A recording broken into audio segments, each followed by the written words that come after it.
The U.S. won't let the Taliban access Afghanistan's financial assets held in America.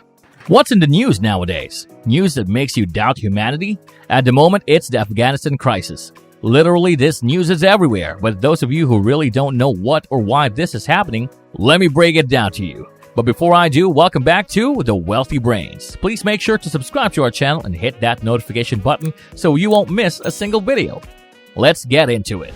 After 20 years of war, the Taliban have swept to victory in Afghanistan. The group completed their shockingly rapid advance across the country by capturing Kabul on August 15, 2021.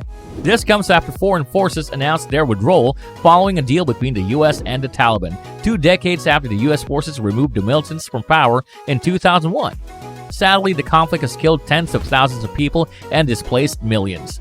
At the moment, the Taliban are becoming hard-pressed to tap Afghanistan's financial assets and manage their new economy after the U.S. froze the country's reserves and halted shipments of dollars to the country. An anonymous administration official of U.S. President Biden recently told CNBC that any financial institution assets the Afghan government has within the U.S. would not be made available to the Taliban. That would include any accounts managed by the Federal Reserve System and other U.S. banks. Separately, a Department of Treasury official spoke anonymously, saying that they are taking steps to prevent the Taliban from accessing the International Monetary Fund's special drawing rights, also known as SDRs. SDRs are essentially an IOU that a countries exchange for cash.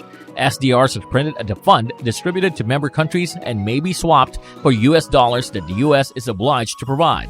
SDR reserves worth $450 million are currently set to be released next week to Afghanistan. This could pose as a big headache for Taliban leaders given the U.S. dollar's important role as the globe's reserve currency. Economic sanctions imposed by the Department of the Treasury and thus the Federal Reserve System can make it much more difficult for foreign governments to run an economy without access to dollar clearing, since everything from oil to food imports is financed in large spare dollars. The new Afghan government features a true challenge in getting goods and services delivered to the country, with a U.S.-imposed blocking order preventing U.S. banks from making payments on their behalf, clearing settlements. Fundstrat policy strategist Tom Block wrote Wednesday, "Today, with the uncertainty overhanging the Taliban government, any seller wishes to be paid in some widely held currency, and USD is almost always the favored currency." Block previously served as vice chair to the State Department's Advisory Committee on International Policy, where he advised the U.S. government on how to use the U.S. dollar and American banks. To make matters worse for an Afghan perspective, he continued, the former government, having a strong strategic tie to the USA, had billions of U.S. dollars in their U.S. accounts, and with the blocking order, they lose access to this money. Ajmal Ahmadi, Afghanistan's financial institution chief, wrote on Wednesday that he expects the U.S. Treasury Department to lock the country's assets and force the Taliban to impose capital controls. That in turn will foster inflation and devalue local currency, he said on Twitter.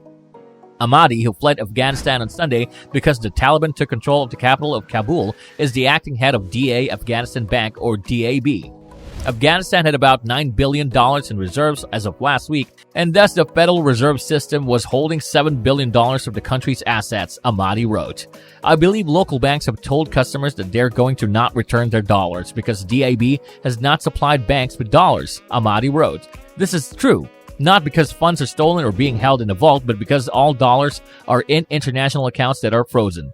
He added that he received a notice on Friday that indicated that there will be no further USD shipments. "We were expecting one on Sunday, the day Kabul fell." On Saturday, banks placed very large USD bids as customers' withdrawals accelerated.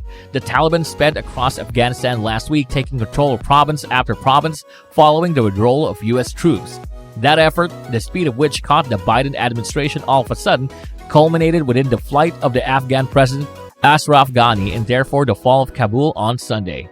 While President Joe Biden has defended his decision to follow through with the withdrawal, the moves to freeze Afghan assets represent variety of the less available levers Washington can pull to assist preventing a growing humanitarian crisis. The Treasury and therefore the Feds have historically used sanctions to punish foreign governments for a good range of activities.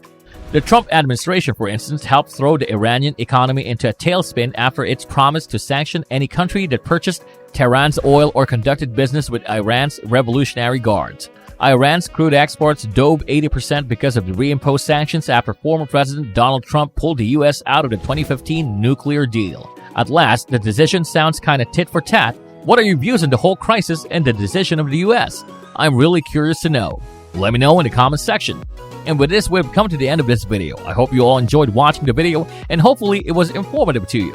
Thank you so much for sticking till the end. If you enjoyed watching this video, don't forget to like, share, and subscribe to Wealthy Brains, and we'll see you soon with another amazing video.